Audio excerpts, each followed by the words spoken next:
Vamos lá, querido? Segunda parte do vídeo para você conhecer mais sobre a avaliação do Enem.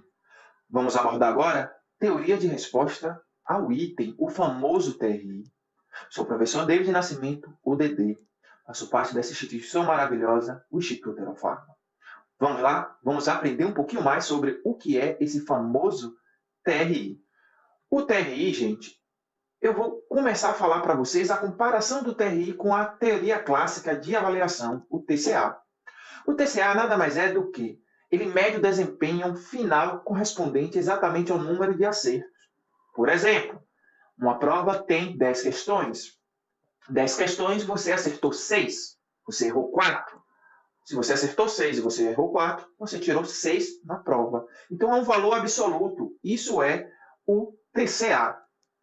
Agora, já o TRI, ele fala sobre o desempenho final correspondente ao nível de dificuldade das questões e ao padrão de resposta do aluno.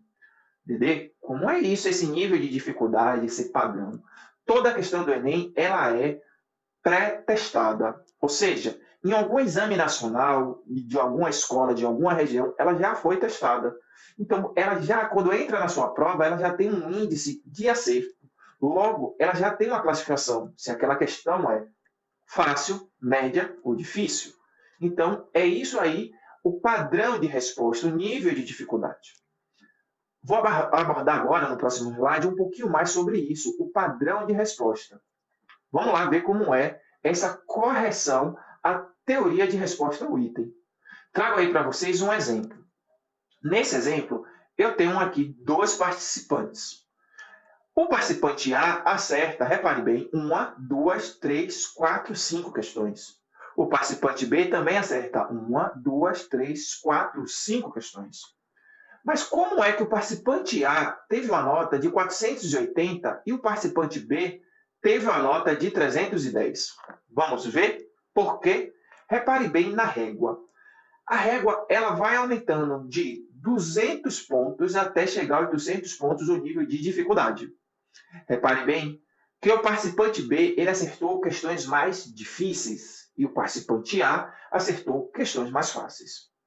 O que acontece que o participante A está feliz e o participante B está triste? Significa o quê? O que é mais fácil você acertar, uma questão difícil ou uma questão fácil? Você, aluno, você, candidato, é muito mais fácil acertar uma questão fácil.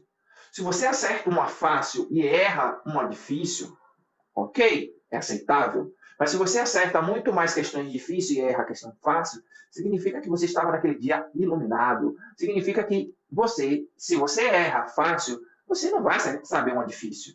Se você erra uma fácil, é muito mais difícil você saber uma difícil.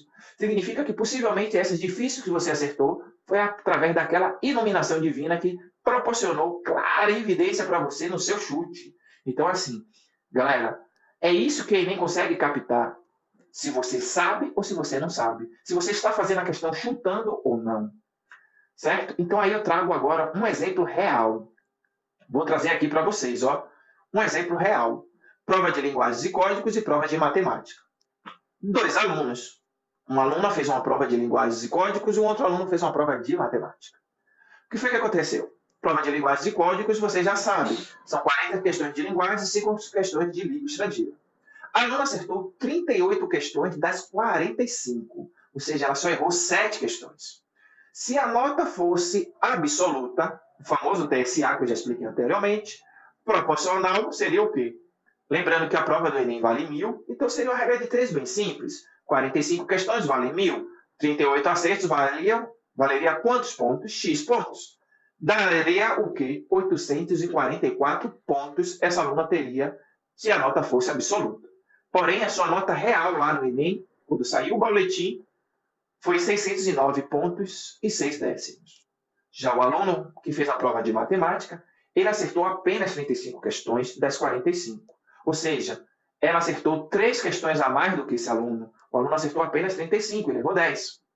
Se a nota fosse absoluta, como ele errou 3 questões a mais que a aluna, ele teria 777 pontos, se a nota fosse absoluta. Lembrando, mais uma vez, como é esse cálculo da nota absoluta, lembrando que a prova do Enem vale 1.000 pontos, então seria 45 questões, vale 1.000. 35 acertos valeriam quantos pontos? 777 pontos. Porém, a pontuação real do aluno foi 709 pontos e 6 décimos, 100 pontos a mais do que a aluna. Por quê? Porque a prova do Enem segue a teoria de resposta e o item, o famoso TRI. Então, você tem que ter na mente isso. O aluno teve mais pontos, por quê? Porque ele acertou as questões mais fáceis. Essa aluna possivelmente errou alguma questão fácil, por isso que a nota dela caiu. Você precisa ter em mente na prova do Enem, e para você gabaritar a prova do Enem, você não precisa acertar as 45 questões, graças ao TRI. Já teve alunos em anos anteriores que gabaritaram a prova do Enem com 40, com 42 apenas acertos. Ou seja, o aluno não precisa acertar as 45 questões para gabaritar a prova do Enem. Ok? Então você tem que ter isso em mente. Segunda parte, já que você tem isso em mente, você tem que ter o quê? Mas não esquece, na prova do Enem, você precisa, querido, acertar as questões fáceis. Então sempre priorize as questões fáceis. Isso é muito importante, priorizar as questões fáceis. Porque você priorizando as questões fáceis, você vai ter essa carinha feliz. Questão média, questão difícil, pula, pula, pula. Sempre prioriza resolver primeiro as questões fáceis.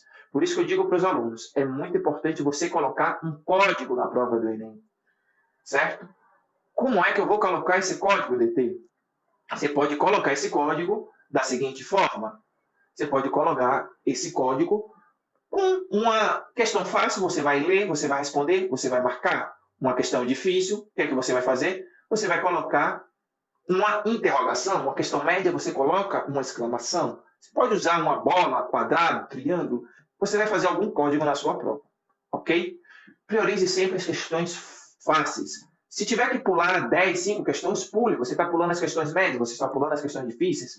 Fiz todas as 90 questões fáceis, ou as 45, eu posso priorizar por caderno. Isso é você que vai definir.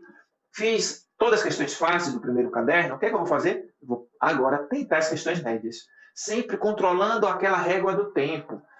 Terminei as fáceis, estou vendo que eu gastei muito tempo, vou partir para o segundo caderno. As segundas disciplinas. Terminei todas. Ó, o tempo está ficando curto, vou responder no gabarito. Cuidado que como você pulou algumas questões, na hora de preencher o gabarito, na hora de pintar o gabarito, você vai ter que ter muita atenção. Poxa, agora tem um bom tempo. Pronto, vou priorizar agora o quê? As questões médias. Ótimo, priorizei as questões médias. Vou botar essas questões médias lá no gabarito. As questões difíceis, vou olhar de novo para a régua do tempo. Não tenho mais tempo, está faltando 10 minutos para acabar a prova. O que é que eu vou fazer? Aí não tem jeito, eu vou chutar direto no gabarito. Só que eu já preenchi as questões médias, as questões fáceis, só falta eu preencher as questões difíceis. Você, como é que eu vou gabaritar essas questões difíceis lá no gabarito? Pois bem, quer saber mais? Vem para o Instituto Aerofarma. O Instituto Aerofarma, está aqui o link, www.institutoaerofarma.com.br. Esperamos vocês em outro vídeo, esperamos vocês lá na nossa instituição. Aquele forte abraço.